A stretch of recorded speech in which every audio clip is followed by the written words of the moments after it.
নমস্কাৰ ছাত্ৰ ছাত্ৰীসকল, আজি তোমালোকৰ মই পোহৰ অধ্যায়ত চেপ্টাৰ নম্বৰ 10 পোহৰৰ প্ৰতিফলন আৰু প্ৰতিসৰণ ইয়াৰ ভিতৰত থকা এটা বিষয়, এইটো হ'ল দাপনৰ সূত্ৰ আৰু বিবৰ্ধন।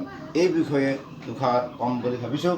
ইংৰাজীত কোৱা হয় ইয়াক মিৰৰ ফৰ্মুলা এণ্ড মেগনিফিকেশ্যন। ইংৰাজীটো আমি জানি লোৱা ভাল। ইয়াত মই দাপনখন আঁকিছোঁ। এইখন কি দাপন আঁকিছোঁ? অৱতল দাপন আঁকিছোঁ। এইখন অৱতল দাপন। ইয়াৰ সন্মুখত আমি এই লক্ষ্য বস্তু ৰাখিছোঁ। আগতে আমি অৱতল দাপনত এয়া তোমাৰ কি এডাল মুখ্য অক্ষ, এইটো ফকাছ, এইটো ভাস্কেন্দ্ৰ আগতে আঁকি লৈছোঁ। তাৰপিছত এইখিনিতে আমি কি কৰিলোঁ, এবিটো দিলোঁ। এবিটো লক্ষ্য বস্তু বুজাইছে আৰু লক্ষ্য বস্তুটো পি বিন্দুৰ পৰা কিমান দূৰত আছে সেইটো ক'ব আমাৰ লক্ষ্য বস্তুটোৰ দূৰত্ব, আৰু এই এ বি যিটো এইটো ক'ব লক্ষ্য বস্তুটোৰ উচ্চতা। গতিকে এইখিনি কথা মই লিখি দিছোঁ। ইয়াত এ বিটোৱে কি বুজাইছে, এই এ বিটোৱে কি বুজাইছে, লক্ষ্য বস্তুটোৰ উচ্চতা বুজাইছে। তাক এইচ আখৰেদি লিখিছোঁ। তাৰপিছত পি বি, পিৰ পৰা বিলৈকে এই দূৰত্বখিনিক কি বুলি ক'ম আমি? ইউ বুলি ক'ম। এইটো হ'ল লক্ষ্য বস্তুটোৰ দূৰত্ব। এইখিনিক ক'ম আমি ইউ। ইউ আখৰেদি বুজাইছোঁ। পি বি ইকুৱেল টু লক্ষ্য বস্তুৰ দূৰত্ব ইউ। তাৰপিছত আমি এইটো বি ডেছ এ ডেছ, এইটো হ'ল প্ৰতিম্বটোৰ উচ্চতা। প্ৰতিম্বটোৰ উচ্চতা বি ডেছ এ ডেছ, বি ডেছ এ ডেছ প্ৰতিম্বটোৰ উচ্চতা। ইয়াত আমি কিহেদি লিখিছোঁ? এইচ ডেছেদি লিখিছোঁ। আৰু পি বি ডেছ, এইখিনি পিৰ পৰা বি ডেছ, এইখিনি হ'ল প্ৰতিম্বটোৰ দূৰত্ব। প্ৰতিম্বত দূৰত্বটো কি বুলি লিখিছোঁ আমি ভি আখৰেদি লিখিছোঁ। প্ৰতিম্বত দূৰত্বটো আমি ভি আখৰেদি লিখিছোঁ। ইয়াৰ পৰা এইখিনি ভি আখৰ। আৰু এটা থাকিল পি এফ, পিৰ পৰা এফ, এইখিনি হ'ল ফকাছ দূৰত্ব। এই ফকাছ দূৰত্বটো আমি এফ আখৰেদি লিখিছোঁ। তো এইখিনি আমি আগৰ পাছত পাই আহিছোঁ, সেইকাৰণে মই ডিটেইলছত কোৱা নাই। ইয়াত উদ্দেশ্যটো হ'ল কি, ইয়াত কি চিন ব্যৱহাৰ হ'ব। আমি যেতিয়া অংক কৰিম, অংক কৰোঁতে ইয়াত কি চিন ব্যৱহাৰ হ'ব। গতিকে এইখিনি কথা তোমালোকে আগতে পাই আহিছা কাৰণে ইয়াত মই ডিটেইলছত কোৱা নাই। এতিয়া আমাৰ চিন কি হ'ব, লক্ষ্য বস্তুৰ দূৰত্বত কি চিন হ'ব, প্লাছ হ'ব নে মাইনাছ হ'ব, আমাৰ সদায় কনফিউজন। ভিটো প্লাছ নে ইউটো প্লাছ, কেতিয়া প্লাছ কেতিয়া মাইনাছ, এইটো এটা ডাঙৰ সমস্যা। এই সমস্যাটো কাৰণে কি হয়, আমি বিভিন্ন ক্ষেত্ৰত অংক কৰোঁতে ভুল কৰোঁ। আৰু এই ভুলটো যাতে আমাৰ নহয়, একেবাৰতে মনত থাকি যায়, তাৰ কাৰণে ভালদৰে শুনি থাকিবা। ভিডিঅ'টো সম্পূৰ্ণ নোহোৱালৈকে ভালদৰে শুনি থাকিবা, যাতে সুন্দৰকৈ বুজি পোৱা বা নিখুঁতভাৱে তোমাৰ মনত থাকি যায়। তো ইয়াৰ কাৰণে আমি আৰু এখন দাপন আঁকি লৈছোঁ। সেইখন বস্তুটো ইয়াত ধৰা ৰাখি ল'লোঁ, ইয়াত ৰাখি থ'লোঁ এ বি। এইটো মতে লিখি দিছোঁ, এইটো এ বি। এইটো আমি এইচ আখৰ হ'ব। আৰু এইখিনি যিটো দূৰত্ব, এই দূৰত্বটো হ'ব কি তোমাৰ, এইটো হ'ব ইউ। তাৰপিছত এইফালে এফটো এইফালে আছে, গতিকে এফ, এইখিনি দূৰত্ব হ'ব তোমাৰ এফ। এইখিনি দূৰত্ব হ'ব এফ, কাৰণ ফকাছ দূৰত্ব এইটো পি আখৰ।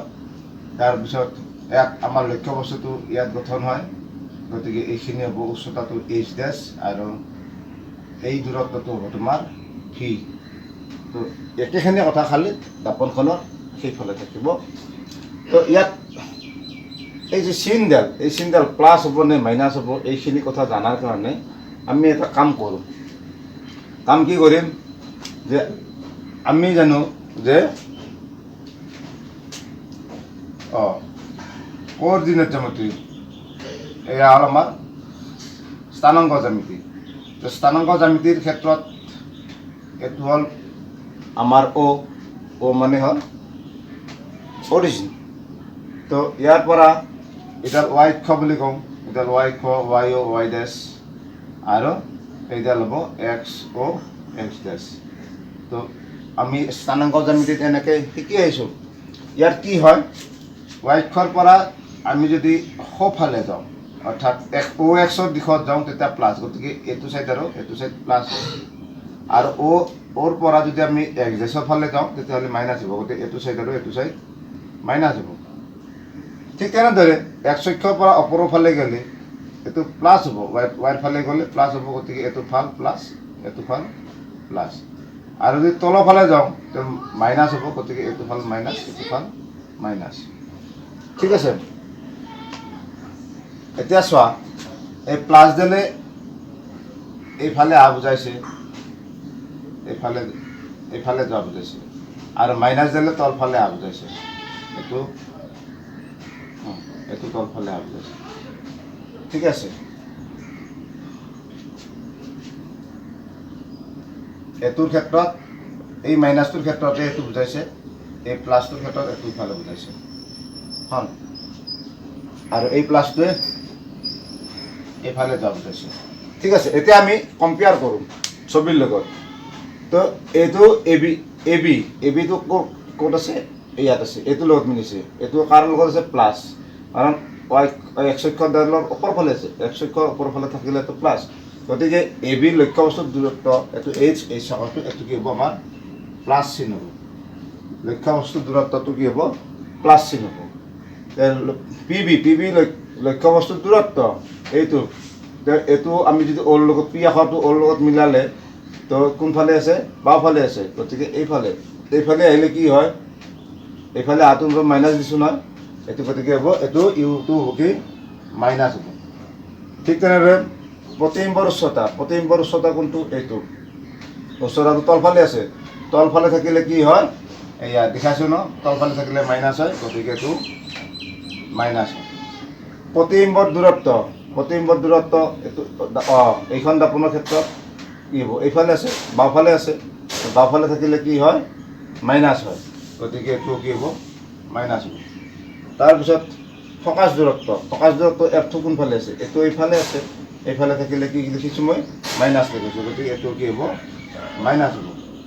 যে আমি এইখন দাপোনৰ ক্ষেত্ৰত চাওঁ, উত্তল দাপোনৰ ক্ষেত্ৰত একেখিনি কথা, 1 2 3 4 5 ইয়াতো একে আছে, 1 2 3 4, 1 নম্বৰটো কি হ'ব, 1 নম্বৰটো আমাৰ কি আছিল লক্ষ্যবস্তুৰ উচ্চতা, তো অপৰফালে আছে, ইয়াৰ লগত মিলি আছে, গতিকে এইটো ফালে কি হ'ব প্লাছ চিন আছে, গতিকে এইটো কি হ'ব প্লাছ হ'ল।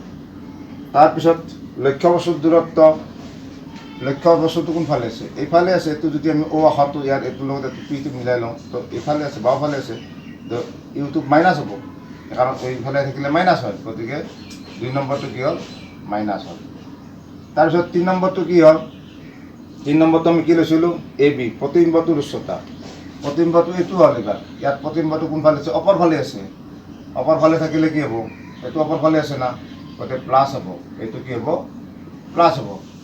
তাৰপিছত কি পালোঁ আমি, পিবি ডেছ প্ৰতিবিম্বটোৰ দূৰত্ব, প্ৰতিবিম্বটো এইবাৰ কোনফালে আছে, সোঁফালে আছে, সোঁফালে থাকিলে কি হ'ব প্লাছ হ'ব, এয়া দেখিছেনে, সোঁফালে আছে প্লাছ আছে, গতিকে কি হ'ব 4 নম্বৰটো কি হ'ব প্লাছ হ'ব।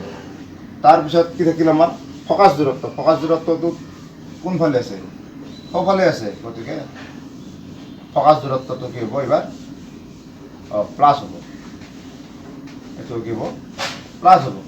তো এই যিটো আমাৰ দাপোন মানে লক্ষ্যবস্তুৰ প্ৰতিবিম্বৰ অৱস্থাত বা প্ৰতিবিম্বটো কেনেকৈ আছে, থিয় হৈ আছে না তলমুৱাই আছে, এইখিনি যদি আমি ভালদৰে বুজি পাওঁ, তেতিয়াহ'লে গ্ৰাফডালৰ লগত আমি মিলাই ল'লে তাৰ চিনখিনি আমি সুন্দৰভাৱে মনত ৰাখিব পাৰিম।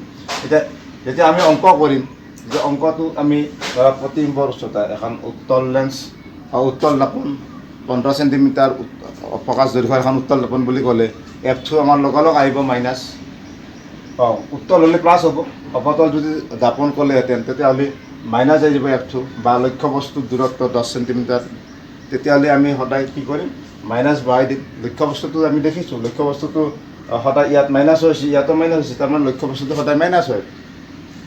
আৰু প্ৰতিবিম্বটো সদায় কি হৈছে, সদায়তো প্লাছ বা মাইনাছ হোৱা নাই, প্ৰতিবিম্বটো কি হৈছে, কেতিয়াবা প্লাছ হৈছে, কেতিয়াবা মাইনাছ হৈছে। চোৱা ইয়াতে মাইনাছ হৈছে, ইফালে থাকিলে দাপোনৰ সন্মুখফালে থাকিলে, অৰ্থাৎ লক্ষ্যবস্তুটো একেফালে থাকিলে এইটো মাইনাছ হৈছে, আৰু লক্ষ্যবস্তু যদি বিপৰীত ফালে থাকে তেতিয়াহ'লে প্লাছ হৈছে। ঠিক তেনেদৰে উচ্চতাটো যদি এতিয়া মুখ্য অক্ষৰ অপৰফালে থাকে তেতিয়াহ'লে প্লাছ হ'ব, মুখ্য অক্ষৰ যদি তলফালে থাকে এইটো মাইনাছ হ'ব। আৰু ফকাছটো যদি বাওঁফালে থাকে তেতিয়াহ'লে মাইনাছ হৈছে, আৰু যদি ফকাছটো সোঁফালে থাকে তেতিয়াহ'লে প্লাছ হৈছে। তো এইখিনি হ'ল চিম্পুল কথা। এইখিনি কথা যদি আমি ভালদৰে বুজি পাইছোঁ তেতিয়াহ'লে আমাৰ অংক কৰোঁতে যি চিন ব্যৱহাৰ কৰিব লগা হয় সেই চিনটো কেতিয়াও ভুল নহ'ব। ইয়াত আমাৰ এটা সূত্ৰ আছে, সূত্ৰটো আমাৰ সকলোৰে মনত আছে। আমি অংক কৰিলে লিখিম 1/v + 1/u = 1/f। এই সূত্ৰটো যেতিয়া আমি অংক কৰিম তেতিয়া আমি এইবিলাক চিন আমি ব্যৱহাৰ কৰিব লগা হ'ব। গতিকে ছাত্ৰ ছাত্ৰীসকল, তোমালোকে এইখিনি নিশ্চয় বুজি পাইছা। আৰু যদি তোমালোকে বুজি পাইছা, ভাল পাইছা, তেতিয়াহ'লে আমাৰ যিটো চেনেল, এই চেনেলটো ছাবস্ক্ৰাইব কৰিবা আৰু শ্বেয়াৰ কৰিবা। এইখিনি আশা ৰাখি মই আজিৰ এই ভিডিঅ'টো সামৰণি মাৰিছোঁ। পৰৱৰ্তী যি আমাৰ আৰু বেলেগ বেলেগ ভিডিঅ' আমি বনাম সেইখিনি তোমালোকে পাই থাকিবা। সেইকাৰণে তোমালোকে ছাবস্ক্ৰাইব কৰিবলৈ নাপাহৰিবা। তেতিয়া তোমালোকে মই ভিডিঅ'টো এৰি দিয়াৰ লগে লগে তোমালোকে গম পাই যাবা। গতিকে আজিলৈকে এৰিছোঁ। নমস্কাৰ।